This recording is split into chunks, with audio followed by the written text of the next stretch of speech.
കുറച്ചുള്ളൂ കേട്ടോ, ഒരാൾക്ക് ഇങ്ങനെ ജസ്റ്റ് ചായയിൽ കൂട്ടാം, അത്രേ ഉള്ളൂ. അപ്പം ഞാൻ എന്താട്ടെ ആ പുട്ടെടുത്തിട്ട് ഇതുപോലെ ഒരു നോൺ സ്റ്റിക്ക് ചട്ടി വെച്ചിട്ട് നല്ലോണം ചൂടായിട്ട് ഇതുപോലെ ഇതാ ഒരു നെയ്യിൻ്റെ കയ്യിലിപ്പോൾ മിൽമ നെയ്യാണുള്ളത്. ഇങ്ങനത്തെ ഒരു നെയ്യ് എടുത്തിട്ട് ഞാൻ ചട്ടി ചൂടായതിന് ശേഷം അതിലേക്കിട്ട്, അപ്പോൾ ഇപ്പോൾ ചട്ടി നല്ലോണം ചൂടായിരിക്കണം. അപ്പോൾ ഏകദേശം ഇത്രയ്ക്ക് നെയ്യ് എടുത്തിട്ട് ഞാനിതാ ഈ നെയ്യ് ഈ ചട്ടിയിലേക്ക് ഇട്ടിട്ട് നല്ല ചൂടായിക്കണം.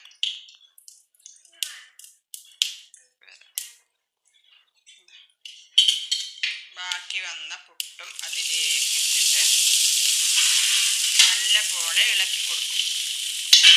കുറച്ച് പഞ്ചസാരയും ചേർക്കും കേട്ടോ. ഇത്ര കുറച്ച് പഞ്ചസാരയിലും അതിലേക്ക് ചേർത്തിട്ട് ആ നെയ്യും പഞ്ചസാരയും ഇതിലിങ്ങനെ